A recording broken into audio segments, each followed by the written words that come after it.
On ouvre donc la première partie de ce 21-23, comme je vous le disais, pour nous replonger dans cette nuit de l'épouvante qui hante la mémoire collective française à la veille des commémorations des 10 ans des attentats du 13 novembre 2015 à Saint-Denis, à Paris, sur les terrasses et au Bataclan. On va en parler avec deux invités exceptionnels. Jean-Michel Fauvergue, bonsoir. Bonsoir. Vous êtes l'ancien chef, l'ancien patron du RAID de 2013 à 2017. Vous êtes intervenu le soir des attentats. Vous êtes entré au Bataclan aux côtés de vos collègues de la BRI et de la BAC.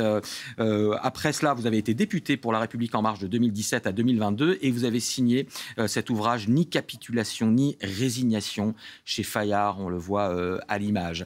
Et puis avec nous également Éric Pelletier. Bonsoir Éric. Bonsoir.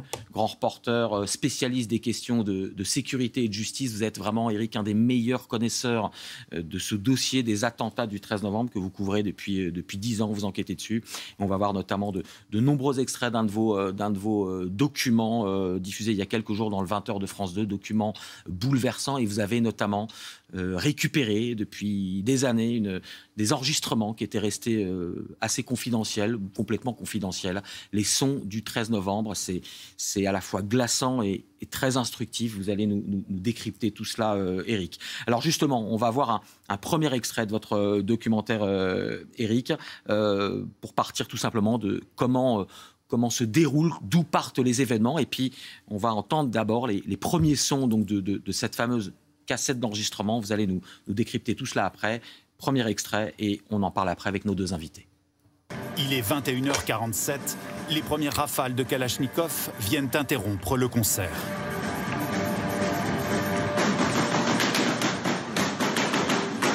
Moi, je me souviens que ça me contrariait un peu. Je dis, qu'est-ce qui s'amuse à lancer des feux d'artifice? Et peu à peu, tout le monde commence à se baisser. Et il y a quelqu'un qui crie, oui, il y a du sang partout.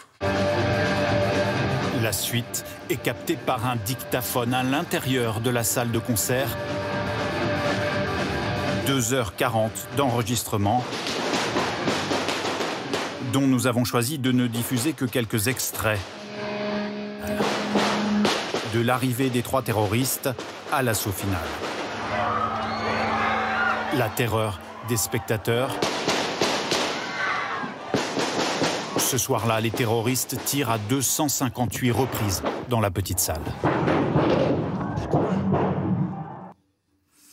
Éric Pelletier, tout de suite pour expliquer à nos téléspectateurs, parce que durant toute cette page jusqu'à 22h, on va avoir plusieurs extraits, et notamment c'est, voilà, entre guillemets, la nouveauté, parce que vous le savez évidemment, sur l'antenne de France Télévisions, on couvre abondamment ces commémorations. On en reparlera évidemment aussi demain soir sur ce plateau, mais vous rappeliez les faits, documentaire extrêmement émouvant que vous avez signé. Quel est cet enregistrement qui est un peu resté confidentiel ou qui est passé sous silence pendant de nombreuses années? Oui, parce qu'il est très dur, hein. On le rappelait, c'est 2h40 d'enregistrement et c'est vraiment l'attaque du Bataclan de l'intérieur, depuis l'assaut des terroristes jusqu'à l'assaut des policiers. Donc le début, la fin et toutes les exactions qui se passent à l'intérieur du Bataclan. Alors pourquoi est-ce qu'on a cette bande audio? Tout simplement parce qu'il y a un dictaphone qui tourne en continu au moment de l'irruption des terroristes, et évidemment la personne qui tient ce dictaphone en main le lâche, et donc on a documenté de l'intérieur, exactement seconde par seconde, tout ce qui se passe, les tirs, les cris et l'assaut des policiers.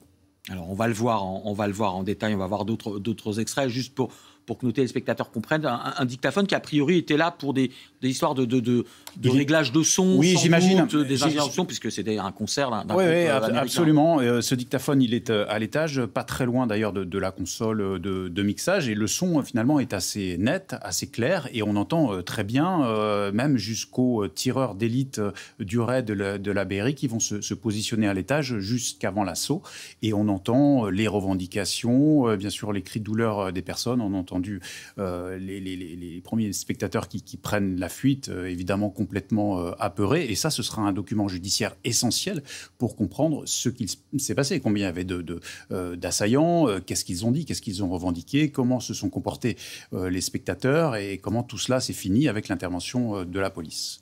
Alors, on va évidemment en reparler. Jean-Michel Fauvergue, avant de d'aller dans le détail de cette soirée d'horreur.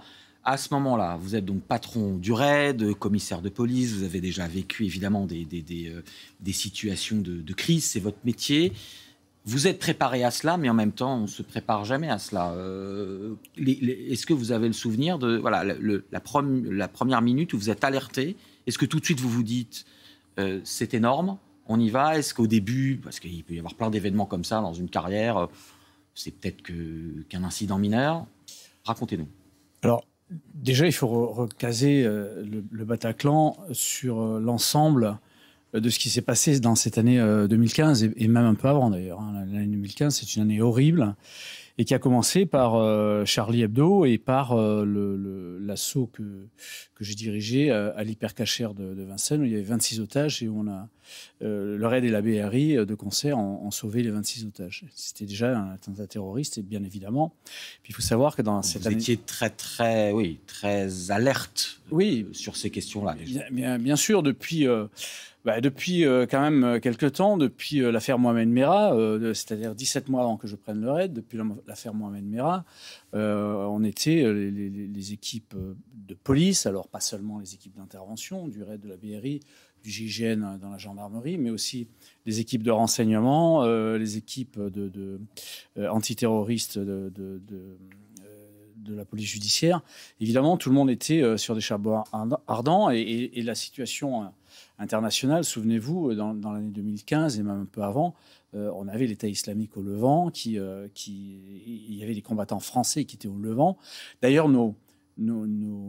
la lutte contre le terrorisme, ces années-là, était assez exceptionnelle parce qu'elle se faisait à la fois à l'intérieur de nos frontières par les équipes que j'ai citées, c'est-à-dire les équipes de police et de gendarmerie et de renseignement, mais elle se faisait aussi à l'extérieur par nos troupes qui bombardaient le Levant pour faire en sorte que les combattants français qui se trouvaient là-bas ne reviennent pas faire des attentats en France. C'est-à-dire qu'on avait un prisme global de lutte contre les terroristes. Donc on est, pour répondre correctement à votre question sur le Bataclan, quand surgit cette alerte du Bataclan très rapidement, non, on n'est pas, on se dit pas c'est banal. D'autant que moi, j'avais au Parc des Princes, au Stade de France, j'avais 2 officiers supérieurs, des commandants du RAID, qui étaient présents au Stade de France, justement pour voir la possibilité d'évacuer le président de la République si on avait eu un problème en préparation de l'Euro 2016 qui se passait l'année suivante. Donc on était déjà là-dessus. Et on sait que le premier commando frappe d'abord le Stade de France. Le Stade de France, qui fait que moi, je suis informé directement de ce qui se passe. Et ce qui se passe, ce sont des gilets explosifs. Les gilets explosifs, les kamikazes, il n'y en avait jamais eu en France. Donc on sait que c'est une attaque terroriste, on sait que c'est une attaque terroriste d'ampleur, et on craint qu'il y ait des surattentats ou d'autres types d'attentats sur Paris. Donc tout de suite, vos hommes au Stade de France vous disent...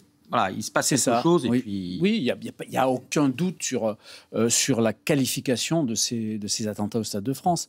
Et malheureusement, ensuite, les choses s'enchaînent. Et moi, la deuxième fatalité, la deuxième chose particulière, c'est que ce soir-là, à mon domicile, j'ai tout mon état-major qui est là, mes adjoints, parce qu'on fait un repas de cohésion comme on en fait chaque 2 mois. Et ce jour-là, ils étaient chez moi avec leurs épouses, etc.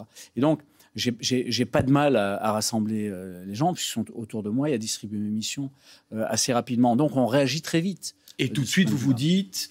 parce que, on en parlait avec Eric en préparant l'émission, pour rappeler à nos téléspectateurs, avec Eric, je te disais, est-ce que c'était un petit peu comme le 11 septembre aux États-Unis, qui a pris le monde par sidération, mais les Américains savaient que quelque chose se tramait. Mais c'est une chose de savoir que quelque chose se trame et de savoir que ça va se passer comme ça, à tel endroit et de telle manière. C'est ce que vous nous dites, Monsieur Fauvergue, c'est qu'après l'attentat, l'assaut sur le Cacher, après le Charlie Hebdo, on savait que c'était en préparation, mais savoir où exactement, comment, c'est le plus dur. On savait que la menace était très, très, très pointu, qu'il allait se passer des choses. On ne savait pas où, on ne savait pas comment.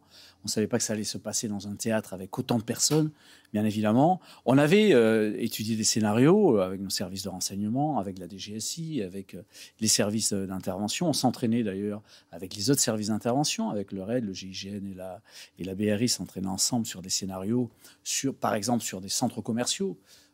Où on aurait eu besoin de tout le monde. On s'est entraîné sur beaucoup de choses, mais évidemment, sur une salle de théâtre, on s'est entraîné aussi sur travailler sur des salles fermées, on avait l'exemple du théâtre en Russie. Donc, on s'est entraîné là. Mais évidemment qu'on ne savait pas que ça allait être de cette ampleur-là et de cette manière-là, bien évidemment. On n'est jamais prêt à ça. Éric, c'est toujours le plus dur, ce que je disais. On sait que la menace est là. Oui, exactement. Un magistrat me disait récemment, on savait bien sûr que la menace était là, mais que ça allait arriver. On ne savait pas où et comment. En fait, c'est ça. Et quand. Donc, ça arrive le 13 novembre, dans les circonstances qu'on vient de décrire. Et la muraille, elle existe, mais elle a été percée. Et on sait exactement comment elle a été percée. C'est-à-dire que depuis la Syrie, depuis l'Irak, il y avait des groupes qui étaient constitués comme on constitue des commandos opérationnels, comme un État ou un proto-État, puisqu'on parle de Daesh, pourrait mettre en place des commandos opérationnels chargés de frapper dans le dos de l'ennemi. Donc ils étaient bombardés et ils cherchaient, avec des francophones, parce que là on parle de francophones, ils sont français, ils sont belges, avec quelques Syriens qui leur ont été adjoints, mais ils réussissent à rentrer avec le flot des réfugiés, c'est la grande vague de 2015, et à rentrer par la Grèce. Et ensuite, ils sont sur le sol européen, dans l'espace Schengen, et ils vont fomenter ces attentats. Vous l'avez rappelé, M. Fauvergue, pendant tout l'été 2015, il y a eu toute une série d'attaques réussies, avortées, notamment l'attaque du Thalys, et qui était fomentée par le même groupe, avec à la tête le coordonnateur Abdelhamid Abaoud. Et Abaoud qui, vous nous racontiez ça, échappe de très très peu aux services, y compris aux services secrets, de renseignement français. C'est l'ennemi numéro un. Il faut bien comprendre qu'en 2015, il y a un ennemi numéro un que les services de renseignement cherchent à éliminer en Syrie, c'est Abdelhamid Abaoud. Simplement, on ne sait pas où il se trouve, il se cache, et c'est vraiment l'Arlésienne. Il est un peu partout. L'État islamique, d'ailleurs, en fait une sorte de héros qu'on va comme ça mettre en avant dans leur communication, dans leur propagande. Et c'est un épisode, encore une fois, assez peu connu, mais en janvier 2015, il réussit à passer en Grèce, à Athènes, et sur une erreur de sa part de téléphonie, on arrive à cerner le quartier dans lequel il habite, et même on va réussir à le localiser. Et là, il y a une opération des Grecs et des Belges, et ils vont le rater à très très peu. Ce qui va finalement ajouter à l'aura de cet Abdelhamid Abaoud, qui devient, pour l'État islamique, pour Daesh, une sorte de héros capable, comme ça, de traverser les frontières. C'est un peu leur super agent secret, ou quasiment le patron de leur service secret. Ouais, c'est le 007 de Daesh, un peu. Le 007 de Daesh. On va voir un deuxième extrait de votre... Version sanglante, évidemment. Bien sûr, bien sûr. On va voir un deuxième extrait de votre reportage. Donc on va entrer dans la chronologie de ce 13 novembre. Donc je précise avant, ça démarre, vous me l'aviez dit, Monsieur Fauvergue, donc ça démarre au Stade de France. Juste un mot, d'ailleurs, le Stade de France, vous me disiez, Éric, qui a été un peu oublié. Il y a eu un mort, mais beaucoup de blessés qui se sentent un peu occultés par le Bataclan et les terrasses. Oui, c'est assez frappant. Alors, j'ai beaucoup travaillé sur le Bataclan. C'est 90 morts et des centaines de blessés. N'oublions pas non plus les blessés. Sur les 132 morts recensés cette nuit-là et puis les jours d'après.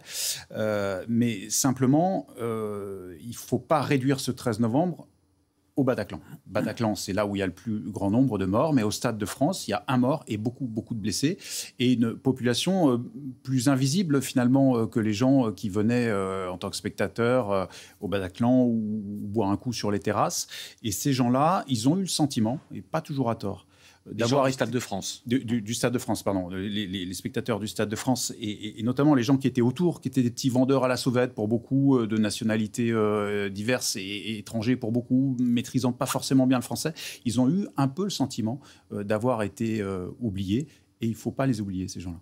Par rapport, évidemment, aux victimes du Bataclan et des terrasses qui sont plus, on va dire, des cadres ou des jeunes Parisiens qui avaient peut-être plus, dont l'écho médiatique a été plus large. Deuxième extrait donc, justement, on va aller voir vous interviewez un des rescapés du Bataclan, témoignage extrêmement fort de Julien Pierce qui a pu s'échapper et sauver une femme au passage. On écoute son interview et on décrypte ça après. Julien Pierce se trouve à ce moment-là dans la fosse. Il échappe de peu aux premières salves. Et puis soudainement, les choses se sont calmées d'un coup. Et il n'y a eu plus de coups de feu. La lumière a été totalement rallumée, une lumière très crue, très vive. Il n'y avait plus un bruit. Il y avait le bourdonnement des amplis. Au rez-de-chaussée, l'un des terroristes fait de nouveau feu. Mais au coup par coup, cette fois. Il est extrêmement méthodique, extrêmement précis. C'est une balle dans la tête. Il est parti du haut de la fosse et il faisait des mouvements latéraux comme ça. Et il se rapprochait peu à peu. Il donnait des coups de pied et puis il exécutait ceux qui étaient encore vivants. Et donc oui, ça se rapprochait. Il fallait faire quelque chose. Avec un petit groupe, Julien Pierce décide de monter sur scène pour s'échapper. On cède. Je suis le premier à monter sur scène. Il me voit très bien à ce moment-là. Il a eu le temps de finir de recharger son arme et je le vois à une dizaine de mètres. Et là, les tirs recommencent dans notre direction. Donc là, on s'est mis derrière un ampli, les amplis de retour là, qui est en bas de la scène, là, qui nous ont protégés. On attend encore une fois, il recharge son arme, il se mette dos à nous et on court sur la scène. Et là, il y a une jeune fille qui était au sol, qui m'appelle à l'aide, qui tend le bras. Et je la mets sur mon épaule, enfin, je la mets à califourchon sur mon épaule et je sors. Julien Pierce sort par l'arrière de la salle, met la jeune femme dans un taxi direction l'hôpital. Autour de lui, personne n'a conscience de ce qui est en train de se jouer.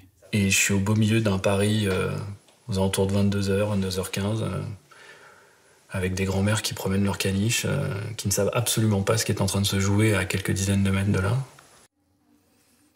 Témoignage extrêmement fort, Éric, je précise, recueilli avec votre équipe, hein, Jean-Marie Lequertier, Baptiste Lègle et Ludovic Lavieille. Dans cet extrait, on va justement y revenir, on parle notamment des sons, je vous disais, les sons du 13 novembre. Là, ce rescapé parle cette fois-ci, ce sont des sons au coup par coup. Oui. Et donc je précise pour nos téléspectateurs, puisqu'on en a parlé pour préparer l'émission, vous avez, il n'y a que quelques extraits que vous avez montrés, que vous avez choisi de montrer. Vous en avez entendu beaucoup, beaucoup d'autres que vous avez choisi de ne pas montrer parce qu'ils sont insoutenables. Oui, c'est éprouvant. Hein. C'est ce coup par coup. Quand vous l'avez écouté, c'est peut-être même en étant journaliste et professionnel, on le vit comment ? Et c'est peut-être ce qui m'a le plus marqué encore aujourd'hui. Hein. C'est, vous l'avez entendu, ce Larsen. Donc il y a un bruit de fond comme ça qui est perturbant. Et puis il y a des pocs. Et au bout de ces pocs, on sait qu'il y a une exécution. Il y a un mort. Et là, ce sont des exécutions coup par coup. Donc on est frappé au début par l'ampleur des rafales, surtout si on n'est pas spécialiste des armes. Mais ce qui hante le plus, peut-être, quand on entend ces audios, ces bandes, c'est justement ce coup par coup, parce qu'on sait que c'est une balle égale un mort. Jean-Michel Fauvergue, vous entrez, on va venir après notamment sur d'autres sons, les revendications des terroristes, mais donc vous entrez au Bataclan. On va aussi dans quelques minutes voir les tout premiers intervenants, 2 policiers héros de la BAC, mais qui arrivent avec peu de moyens. Et vous arrivez avec plus de moyens, plus de renforts. Il y a la BRI, il y a donc vous, le RAID. Et vous découvrez ça, vous découvrez évidemment des gens déchiquetés par des rafales, mais des exécutions méthodiques. Comment on entre dans cette salle ? Même avec, j'allais dire, la carapace de l'homme d'action que vous êtes. En fait, en réalité, avant que les équipes spécialisées, RAID et BRI arrivent, il y a les équipes de la police qui vont sur place, effectivement, vous l'avez dit. Les équipes de la BAC, et très courageusement, vous avez un commissaire de police et son policier qui lui servait de chauffeur, qui rentrent et qui vont donc ouvrir le feu sur un des terroristes et le faire exploser, ou alors il se fait exploser tout seul, on ne sait pas trop.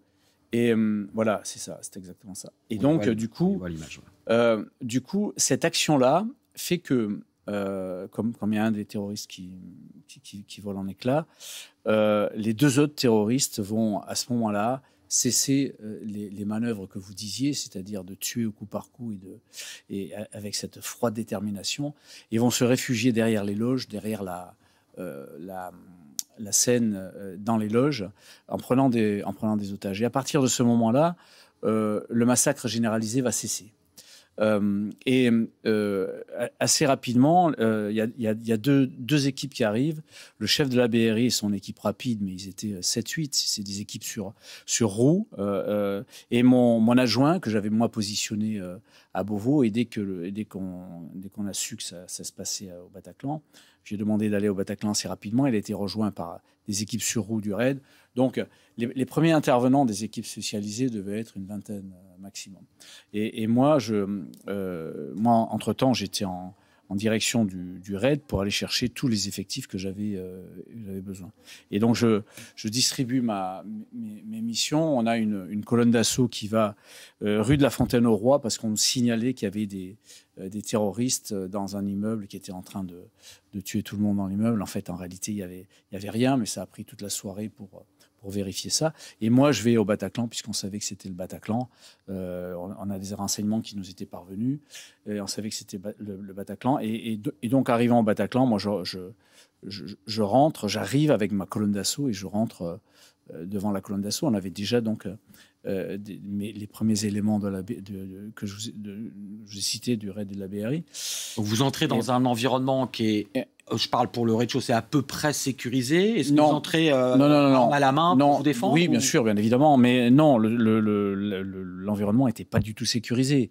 Nos policiers, nos vingtaines de policiers d'intervention commençaient à essayer de sécuriser, mais ils étaient visiblement pas assez nombreux.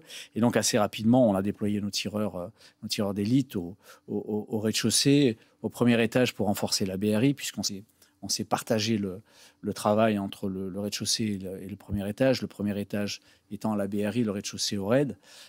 Et donc, voilà. Qu'est-ce que vous voyez? qu'on voit, l'homme, encore une fois, l'homme qui a une carapace de fer, le commissaire surexpérimenté, comment vous encaissez ce que vous voyez au sol? Vous voyez, moi quand je rentre au Bataclan, je vois une espèce de magma total. Je pense que le cerveau est assez bien fait parce qu'il déconnecte. Et il n'y a pas d'individualisation des victimes dans mon esprit. Je vois alors, je reconnais qu'il y a un massacre, je le sais. Un magma humain. Oui, j'entends, je le sens. Vous avez des odeurs de poudre et de sang qui sont âcres et que vous sentez. Vous l'entendez, vous avez des téléphones qui vibrent, etc. Vous le voyez, vous voyez du sang et d'autres liquides. Donc, vous avez tout ça. Et donc, vous savez qu'il y a devant vous un massacre tel que rarement de personnes ont vu, quoi. Et mais malgré tout, vous individualisez pas parce que en tout cas pour moi, mais beaucoup d'autres de mes collègues aussi on a parlé. Le cerveau individualise pas, du moins au départ. Et puis vous êtes chef du RAID, vous avez la responsabilité de votre colonne, vous avez la responsabilité de la mission. Il faut aller de l'autre côté, tenir la porte derrière laquelle se trouvent les terroristes, parce qu'ils pouvaient naviguer du premier étage au rez-de-chaussée par un escalier à l'intérieur des loges. Il faut tenir la porte parce qu'il avait été décidé que l'assaut se ferait comme il se doit, et c'est assez classique, du haut vers le bas, c'est-à-dire c'est la BRI qui donnait l'assaut, et nous on devait tenir les points, la BRI qui était appuyée des tireurs d'élite du RAID au premier étage. Et donc il faut franchir cette fosse et en essayant d'amener ces gars. Donc moi je passe au tout premier de la colonne, ce qui est une position anormale pour un chef du RAID. Normalement, le chef du RAID n'est pas en premier lieu. D'autant plus que le chef du RAID, j'étais avec mes adjoints, j'étais avec une négociatrice aussi, j'étais avec un gardien de la paix qui était mon chauffeur. Mais nous étions ce qu'on appelle en tenue légère, c'est-à-dire avec des gilets pare-balles qui n'arrêtent que le 9 mm. Ils n'auraient pas arrêté des Kalachnikovs. Non, du tout. Mais les gens du raid ont, il faut le savoir, 40 kilos de protection, matériel défensif et offensif. Voilà. Et donc, l'idée, c'est d'aller au bout, d'aller de l'autre côté, de monter sur la scène, de bloquer la porte pour que la BRI puisse faire son opération. Et on fait ça.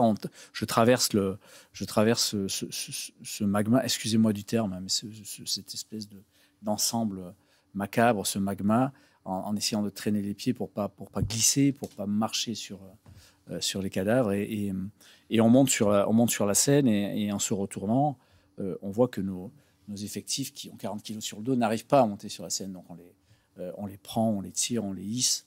Et ils vont donc faire la mission, c'est-à-dire bloquer la porte. Voilà comment ça s'est passé la première partie de l'intervention. Je crois qu'il faut ajouter à ça, puisqu'on est sur l'audio, aussi des gens qui sont blessés, qui vous appellent à l'aide, qui ne comprennent pas ce qui se passe exactement, qui devinent que c'est la police. Mais enfin, ils voient des gens en noir, armés, c'est compliqué. Et on vous demande de les sortir au plus vite. Et ça doit être très, très perturbant quand on est dans un objectif de donner l'assaut. Il faut à la fois donner l'assaut et porter secours dans la mesure du possible. Vous faites bien de le dire, et c'est véritablement un point important, parce que dans la colonne du raid, vous avez, et dans la colonne de la BRI aussi, vous avez des toubis, vous avez des docteurs, et moi j'ai mon chef, Mathieu Langlois, qui était le chef du raid et qui est à l'origine d'une doctrine de porter secours sous le feu.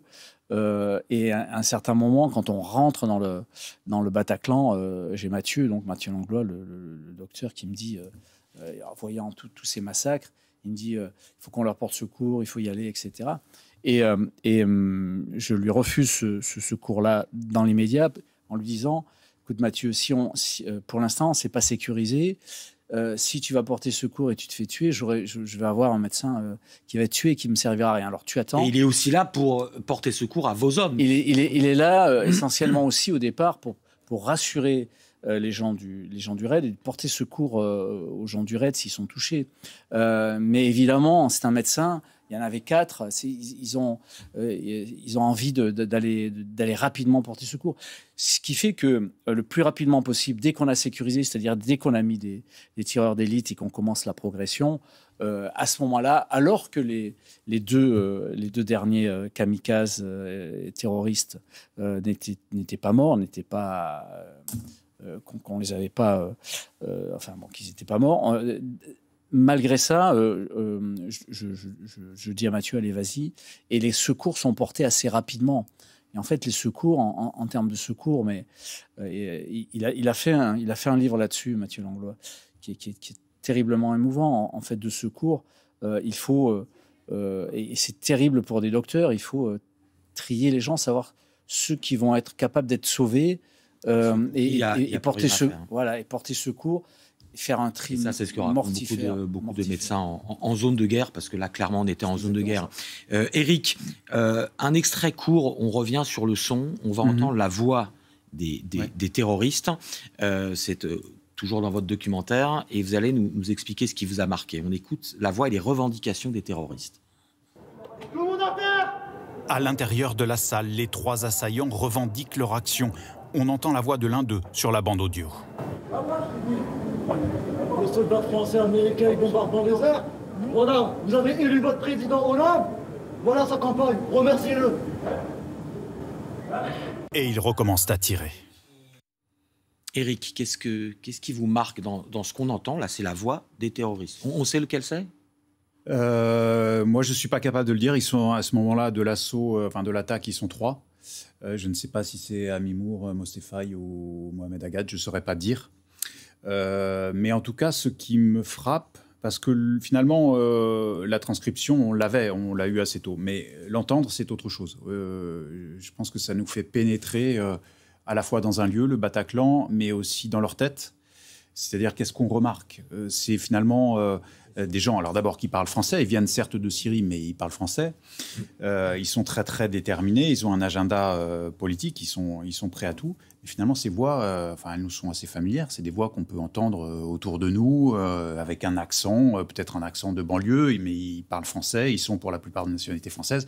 Et c'est ça qui est assez frappant, et ça dit aussi tout l'attrait dans cette période de 2013, 2014, 2015, et peut-être jusqu'à 2016, que constituait ce sanctuaire syrien, qui était géré comme un État islamique, et pour de jeunes Français ou de jeunes Belges qui partaient là-bas pour faire la guerre, et pour certains, pour venir frapper dans leur pays d'origine. Alors, on en vient au moment de l'assaut, et vous allez nous décrypter ça, justement, Jean-Michel Fauvergue. Autre extrait de votre documentaire, Éric. Ça y est, ça va être... donc, il y a au premier étage 11 otages, retenus par... ils sont deux terroristes, puisqu'un premier a explosé sur scène, abattu par les 2 premiers policiers de la BAC. Là, c'est la négociation, mais qui n'en est pas vraiment une, puis l'assaut. On regarde et vous nous décryptez ça juste après. La négociation de la BRI ne donne rien. L'assaut est désormais inévitable. On avait le sentiment, même sans se l'avouer, que ça allait mal se passer, parce qu'un couloir, d'un point de vue pratique-tactique, c'est la pire des situations. Il est minuit 18. 2h30 après le début de l'attaque, le signal est donné. Top caméra. Top caméra. D'abord, des grenades assourdissantes, puis des tirs en riposte.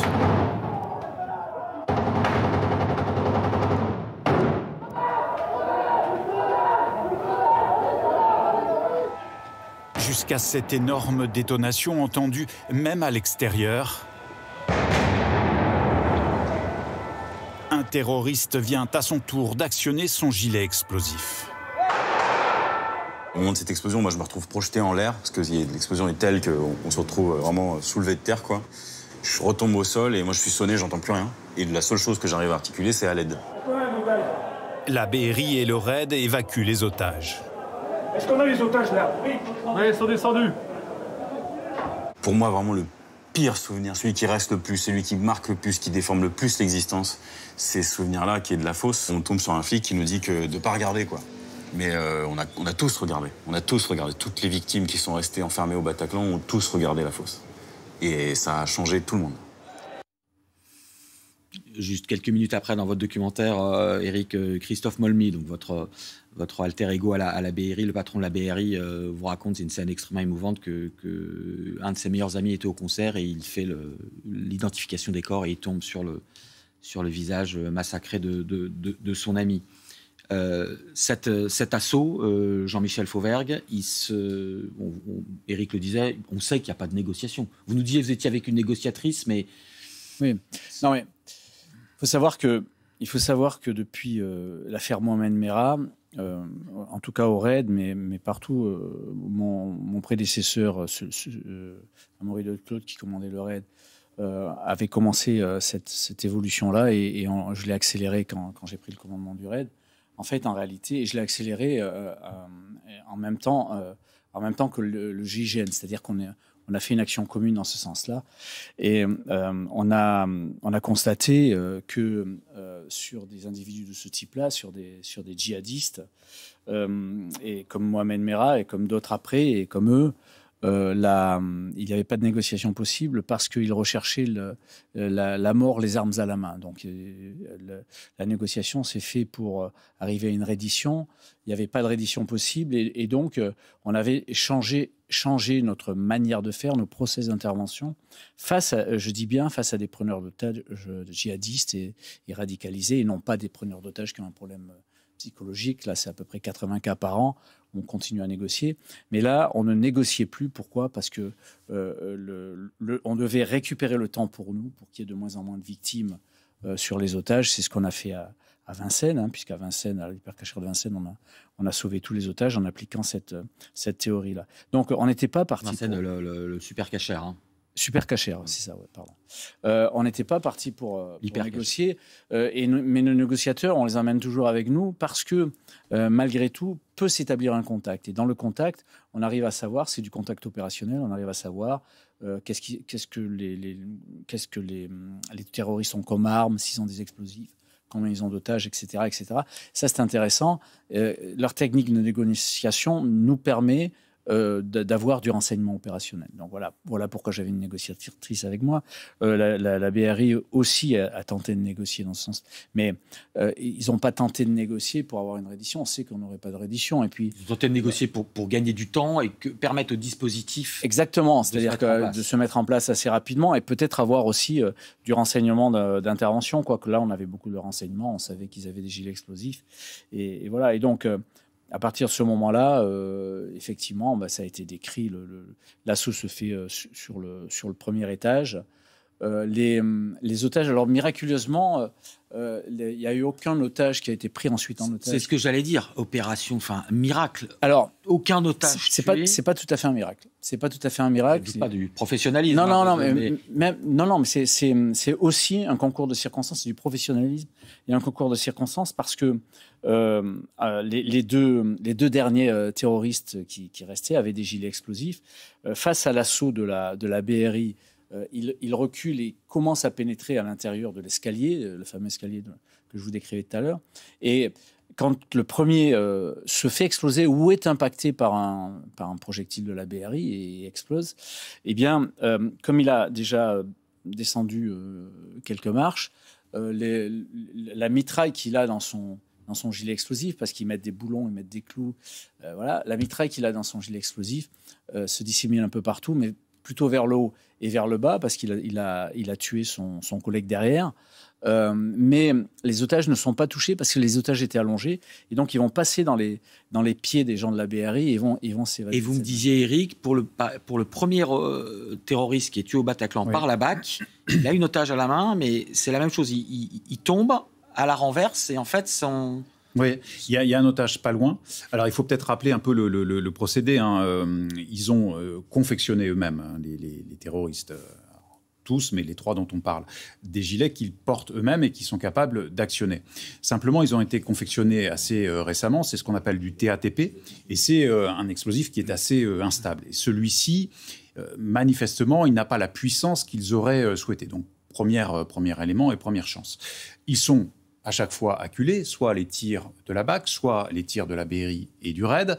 Et là aussi, est-ce que ça tient du miracle ? Chacun jugera. Mais lorsque ces gilets explosent, effectivement, ils sont dans une situation où ils sont déstabilisés. Autrement dit, le souffle de blast qui doit partir vers l'avant et vers l'arrière, et donc qui possiblement peut toucher et des policiers et des otages, des spectateurs, des victimes, en fait, va partir vers le haut et vers le bas. Donc les seules victimes qui vont être faites par ces gilets explosifs, c'est eux-mêmes. En fait, ils se sont tués eux-mêmes. Et c'est sans doute ce qui a, en tout cas, sauvé ces 11 otages. Oui. Juste dans les dernières minutes qui nous restent, Jean-Michel Fauvert, parce que je veux absolument votre regard là-dessus. On va donc aborder cette histoire incroyable, ce personnage. Et donc cette interview, il y a quelques minutes, par Léa Salamé sur le plateau du journal de 20h, donc de Sonia. Sonia, c'est le nom de code d'une jeune femme. Donc la France est sidérée, le Bataclan, les terrasses, le Stade de France. Pendant quelques jours, traque des terroristes survivants.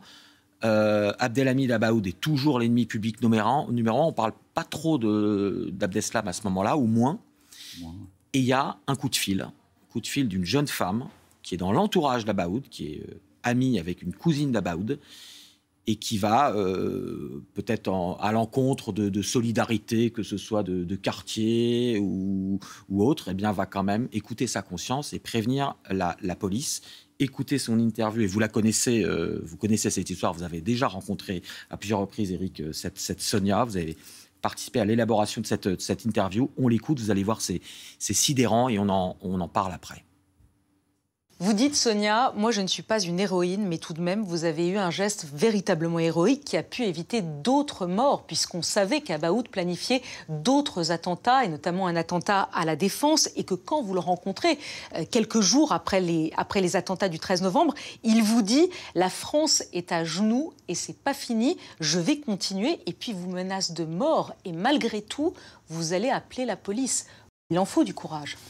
Non, c'est pas du courage, c'est une éducation. C'est comme ça, il ne faut pas laisser faire.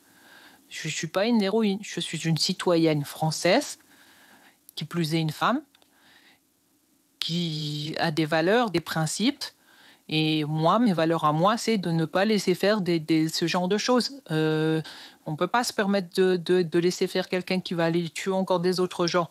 Rajouter des victimes, non, ce n'est pas un acte héroïque, c'est un acte civique, c'est un acte de citoyenneté. Pour moi, c'était tout à fait légitime de le faire. Après, ces menaces de mort, c'est pas grave. Vaut mieux une perte que encore 130 pertes. Vous dites, quand je le rencontre, 2 jours après les attentats du 13 novembre, j'ai le sentiment de rencontrer le diable.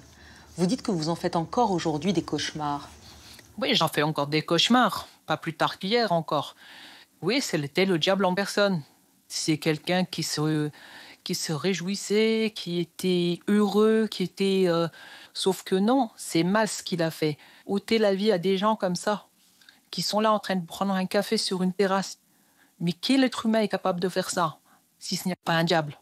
Vous dites, quand je le rencontre, 2 jours après les attentats du 13 novembre, j'ai le sentiment de rencontrer le diable. Vous dites que vous en faites encore aujourd'hui des cauchemars. Oui, j'en fais encore des cauchemars. Pas plus tard qu'hier encore. Oui, c'était le diable en personne. C'est quelqu'un qui se réjouissait, qui était heureux, sauf que non, c'est mal ce qu'il a fait. Ôter la vie à des gens comme ça, qui sont là en train de prendre un café sur une terrasse. Mais quel être humain est capable de faire ça, si ce n'est pas un diable? Depuis 10 ans, vous vivez sous un autre nom, sous une autre identité. Vous avez quitté votre appartement avec votre famille. Quelle est votre vie aujourd'hui? C'est une question très délicate. C'est une question qui parfois, j'ai pas vraiment envie de répondre parce que j'ai peur que certaines personnes, en entendant ça, se disent on ne dénonce pas, on ne fait pas, on n'est pas au courant. Et à la fois, je me dis que je suis rentrée dans un programme qui ne m'était pas forcément fait pour moi. Je n'ai pas choisi non plus. Et c'est une vie, vous savez, même si la vie elle est triste, même si ça ne va pas, même si on est en colère, quand on se lève le matin et qu'on voit la vie dehors, il n'y a pas plus réjouissant que ça en fait. Mais pour qu'on comprenne bien, vous vivez protégé jour et nuit, 24 heures sur 24? Non, heureusement. Je ne suis pas protégée jour et nuit, 24 heures sur 24.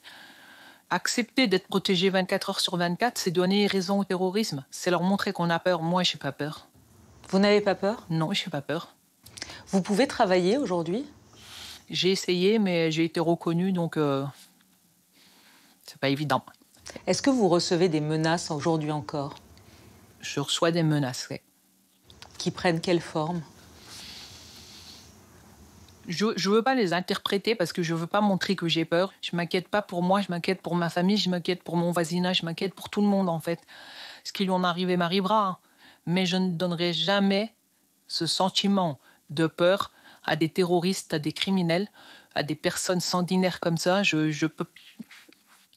Comme il disait, j'ai mis la France à genoux, il n'a pas mis la France à genoux. C'est la France qui les a mis à genoux. Jean-Michel Fauvergue, vous étiez sur le plateau en train d'écouter cette interview. Votre livre s'appelle Osons le courage. Oui. Et vous me disiez en la regardant, si, quel courage. Oui, c'est du courage à l'état pur. Et moi, je buvais toutes ces paroles parce qu'effectivement, quand on est policier, intervenant, etc., on a besoin effectivement de courage aussi. Mais c'est notre job, c'est notre boulot, etc. Elle c'est pas son job. Et je pense que aujourd'hui, dans notre société, ce qui nous manque, et c'est pour ça que j'ai fait ce livre d'ailleurs d'une manière générale, c'est notre courage collectif aussi.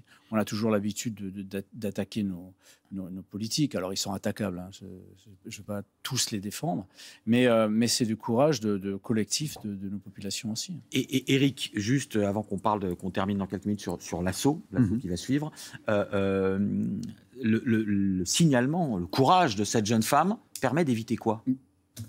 Permet d'éviter d'autres attentats, parce qu'aujourd'hui, on le sait, ils avaient les moyens, Abaoud et son complice, de mener d'autres attentats. D'ailleurs, ils avaient l'intention de le faire. On pense que l'objectif était la défense, que c'était un attentat indiscriminé au milieu de la foule.